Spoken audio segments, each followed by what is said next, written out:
what's up? Welcome back dito sa ating channel dito sa Malts TV.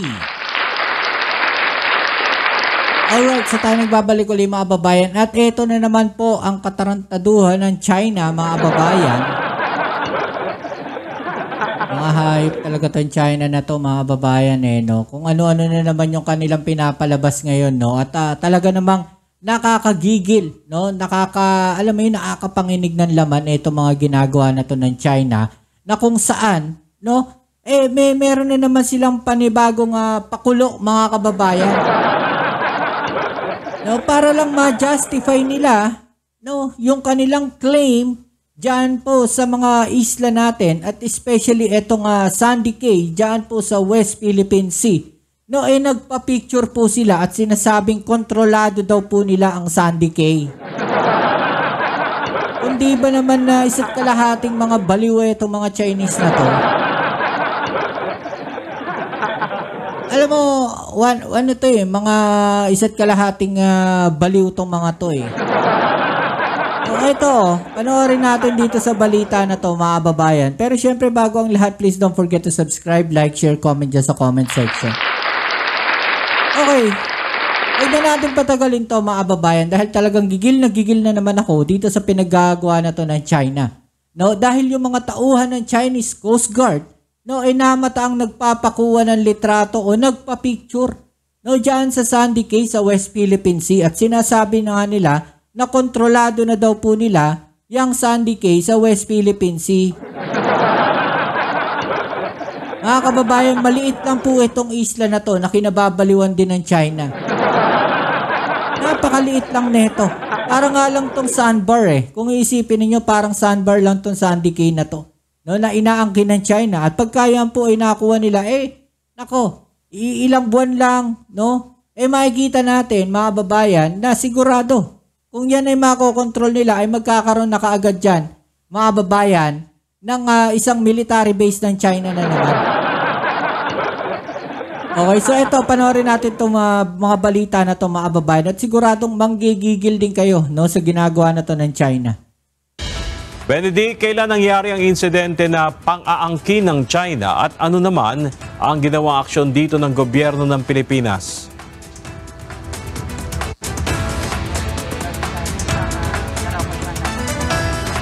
Sa state broadcaster makikita yung paglalabas nga ng larawan ng mga tauhan ng Chinese Coast Guard na may hawak ng watawat ng China na nagpunta doon sa Sandy Cay. Nangyari ang insidente sa Sandy Cay na kabilang sa pinag-aagawang teritoryo ng Pilipinas at China. Kaya bilang aksyon, nitong April 27, isang interagency maritime operation ang isinagawa ng National Task Force on West Philippine Sea na kinabibilangan ng Philippine Navy, Philippine Coast Guard at PNP Maritime Group. Grabe labo-labo sila dyan sa malapit dyan sa Sandy Cay yung National Task Force on West Philippine Sea mga babayan. Tsaka kung makikita natin siguro mga barko ng China yan, no? Talagang nakakagigil yung kanilang mga ginagawa dito. No? Hindi na tama to. Kabilang sa pinuntahan ng 4 na composite team ang K1, K2 at K3. Dito nadatnan ng mga otoridad ang illegal na presensya ng isang Chinese Coast Guard vessel na may bow number na 5102. May layong 1,000 yards east ng K2 at 7 pang Chinese Maritime Militia vessel malapit naman sa K2 at K3. Sa naturang operasyon nanindigan ang pamahalaan ng Pilipinas na atin ang nasabing lugar. Bilang katunayan ay nagpakuha rin ng litrato ang mga otoridad habang hawak nga at nakatirik ang bandila ng Pilipinas sa Sandy Cay. Siguro mas maganda lagyan na natin ng mga bandera ng Pilipinas diyan.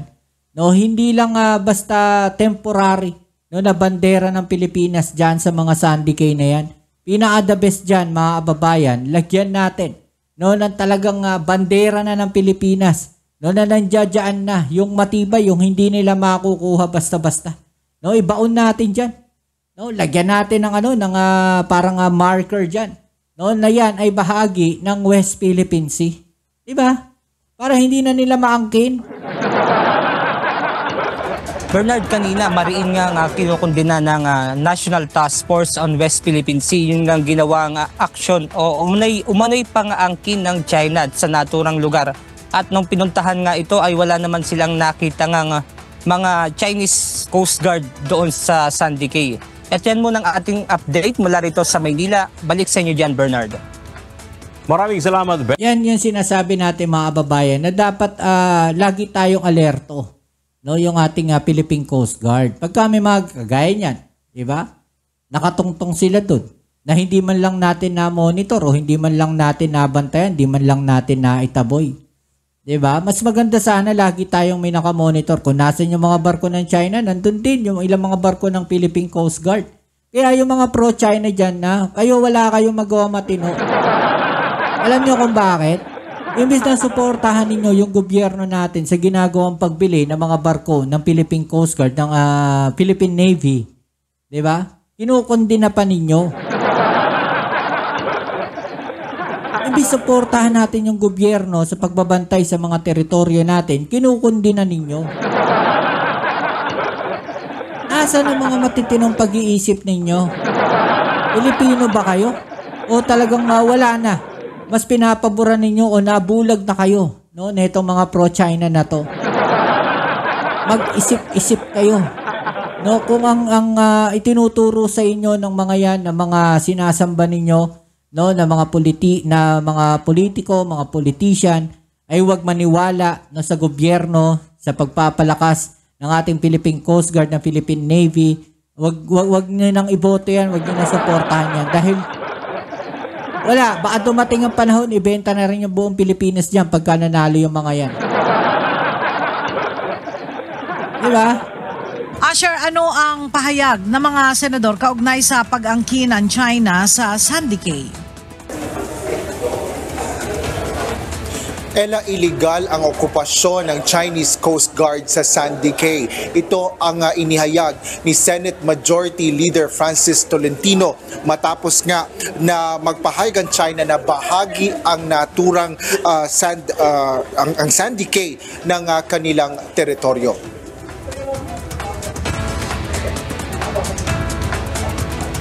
Maring kinundina ni Senador Tolentino ang illegal na pag-agaw ng China Coast Guard sa Sandy Cay dahil malinaw na paglapastangan ito sa soberanya ng Pilipinas. Ayan, no, mariin kong kinukundina ang illegal na pag-agaw ng China Coast Guard sa Sandy Cay 1, isang malinaw na paglapastangan sa soberanya ng Pilipinas. Senator Francis Tolentino, mga kababayan. Diba? Kinukundina niya yan. Kaya kung kayo, alam nyo, may boboto kayo na senador na talagang ayaw po, no, at pro West Philippine Sea at ayaw sa mga pro China, eto po, no, si Senator Tolentino, mga kababayan. Iboto niyo yan. No, dahil yan lang, no, ang nakikita ko na sa ngayon, no, di natin alam, baka meron pa diyang iba, no, pero sa ngayon nakikita ko siya yung talagang pursigido sa mga paggawa ng batas na pagtawag dito, pagtatanggol, no, sa soberanya ng Pilipinas at karapatan natin diyan sa West Philippine Sea. Ito lamang, no, si Senator Francis Tolentino, mga kababayan.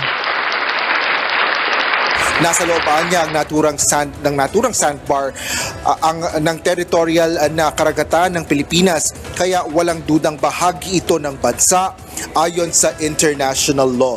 Dagdag pa ni Tolentino, hindi dapat palampasin ang pang-aabuso, kaya kailangang maghain ng pinakamalakas na diplomatikong protesta at palakasin ang depensa sa West Philippine Sea. Yan, mga kababayan, palakasin ang depensa sa West Philippine Sea. No, sabi niya dito pa, ang Sandy Cay ay nasa loob ng ating teritorial na karagatan.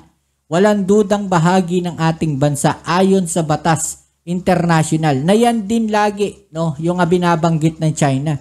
International law, irespeto natin. Diba? Pero sila mismo, China, hindi nilirespeto, no, iginagalang, no, ang international law. No, sila mismo, hindi nila sinusunod yan. Diba? Yung mga ginagawa nilang pangaharas, pangbabangga, pang-water cannon, paglabag yan, no, sa international law.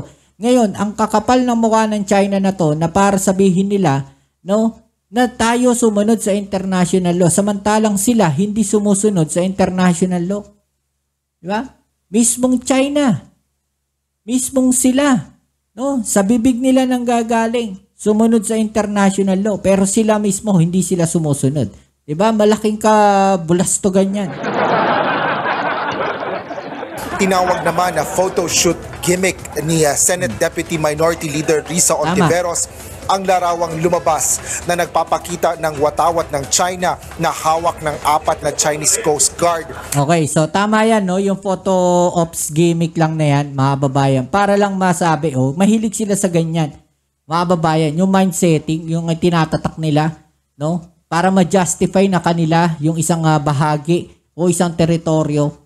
Ginagawa nila yan, nagpipicture sila dyan, nagpapatrolya sila. No, pagka walang lumaban o walang umano sa kanila, sumita sa kanila, no, kanila na yung teritoryo na yun.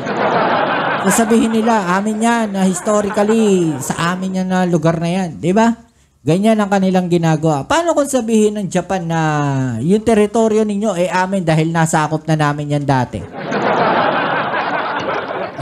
Paano kung sabihin ng Japan na ganun? Eh, dinanggalaiti kayo lalo. Diba?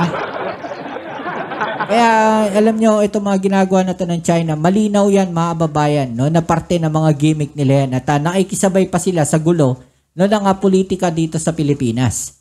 Diba? Malinaw na malinaw yan eh. Sa Sandy Cay, dapat anyang tigilan ng China ang paggawa ng drama at ang umano'y paglalagay ng kanilang watawat sa isla ay isang palabas mula sa Beijing, China. China should stop creating drama. No, the photoshoot gimmick and supposed planting of the Chinese flag on Sandy Cay is just another spectacle orchestrated by Beijing. Diba? Totoo naman eh. Diba? Na lahat yan, no? Ay parang mga drama lamang o parang palabas lang ng China, mga babayan. Diba? Para lang masabi na kanila yan. Diba? Ganun lang naman yung ginagawa ng China. Propaganda lang po ng China yan, mga babayan. Huwag kayo nagpapaniwala dyan. Binigyan diin ng senadora ang pagpapatotoo ng international law na bahagi ang Sandy Cay ng West Philippine Sea na 2 milyang nautikal o pandagat lang ang layo sa Pag-asa Island. Diba? Bukod dito, hinimok ni Ontiveros ang pamahalaan na gumawa ng kaukulang aksyon upang protektahan ang teritoryo ng bansa. Gayon din ang paghahain ng diplomatic protest ng Department of Foreign Affairs at pagpapatrolya sa bahagi ng karagatan ng Philippine Coast Guard. Walang silbi ang diplomatic protest natin. Pwede natin gawin yan. Pero ang pinaka-the best po na magagawa ng Pilipinas sa mga ganyang ginagawa ng China, no? Magkaroon ng presensya sa mga isla na inaangkin nila. Magkaroon tayo ng mga bantay do sa mga lugar na ikiniklaim nila. Diba? Yun ang pinaka-the best dyan. Yung continuous na patrol natin ng Philippine Coast Guard, ng Philippine Navy, yun ang pinaka-the best na bantay natin laban sa China. Diba? Kaya maganda yung mga nagiging proyekto ng ating Pangulong Bongbong Marcos ngayon, no, na pagpapalakas ng ating Philippine Coast Guard at Philippine Navy. Suportahan dapat natin yan. Hindi lang anya labag sa international law ang hindi katanggap-tanggap na asal na ito ng China, kundi pinipigilan nito ang mga Pilipinong mangingisda na makalapit sa karagatan. Samantala, nais tiyakin ni Senate President Pro Tempore Jinggoy Ejercito Estrada ang katotohanan sa likod ng pag-aangkin ng China sa Sandy Cay dahil ito ay banta sa soberanya at seguridad ng Pilipinas. Kung walang katotohanan ang naturang pahayag, isa naman anyang pagtatangka ito na magkalat ng fake news. Ella, kanina ay sinabi rin ni Senator Ontiveros na kung nais nga ng China na maging global leader ay dapat ito ay respetuhin ang mga patakaran at ang international law. Yan ang latest dito sa... Yan, mga babayan, no? O, eto pa, no? Panoorin pa natin ito, isang balita na to, talaga na nakakagigil, mga babayan, no? Hinimok ng National Security Council ang China na huwag palalain ang tensyon sa West Philippine Sea. Kasunod ito ng pahayag ng China na nakontrol na umano nila ang Sandy Cay na matatagpuan sa Pag-asa Island. Para sa iba pang detalye, nasa frontline ng balitang yan, si Gio Robles live mula sa Maynila. Gio, ano ba ang sinasabi nitong ating gobyerno tungkol sa issue? Ruth, mariing pinabulaanan ng National Task Force for the West Philippine Sea ang sinasabing pag-okupa o pag-angkin ng China sa Sandy Cay 2 na sakop ng territorial sea ng Pag-asa Island sa West Philippine Sea na okupado ng Pilipinas. Ayon kay National Security Council Assistant General Jonathan Malaya, walang katotohanan ng mga pahayag ng Beijing. Giniit niya na nanatili sa ilalim ng kontrol ng Pilipinas ang Sandy Cay at walang anumang seizure o ilegal na okupasyon na nangyari. Bilang patunay, nagsagawa kahapon ng Interagency Maritime Operation sa mga Sandy Cay kahapon. Sa Sandy Cay 2 mismo muling iwinagayway ng mga tauhan ng Philippine Navy, Coast Guard at PNP Maritime Group ang bandila ng Pilipinas. Giit naman ng Navy, hindi nila kailanman papayagan na maagaw o pagtatayuan ng istruktura ng China ang Sandy Cay at iba pang bahagi ng West Philippine Sea tulad ng Ayungin Shoal at Bajo de Masinloc. Pinasinungalingan din ni Malaya ang paratang ng China na ang Pilipinas ang nagpapalala ng tensyon sa rehiyon. Giit ni Malaya, posibleng ginagamit lamang ng Beijing ang issue para ilihis ang atensyon ng publiko sa umano'y pangingialam mismo ng China sa nalalapit na halalan. Nanindigan ang pamalaan walang mawawala ni isang pulgadang teritoryo ng Pilipinas sa West Philippine Sea. Ruth, balik sa'yo. Yan po ang Express Report. Yan, mga kababayan, no? Yun yung ginagawa ng ating gobyerno ngayon. No, suportahan natin, no? Ipagtanggol natin yung karapatan natin diyan sa West Philippine Sea. No, huwag kayong pumayag, huwag kayong gumaya, no? Huwag ninyong iboto yung mga pro-China. Ha? O kayo, anong masasabi ninyo dito? No, pa-comment po sa ibabaan yung mga opinion na atin yung pag-usapan. Alright? Pasensya na kayo, medyo nanggigigil kasi ako dito, no, sa ginagawa na to ng China. No, talagang nakakagigil, mga kababayan, no? At yan, no, kita-kits tayo sa ating next video upload. Ito muli yan yung Kuya Mobs sa Mobs TV. At para ma-update kayo palagi sa ating mga latest reaction video, pa-click po ang subscribe button dyan sa ibaba at ang notification bell para updated kayo pag may mga latest video uploads tayo. Alright? Peace. I'm out.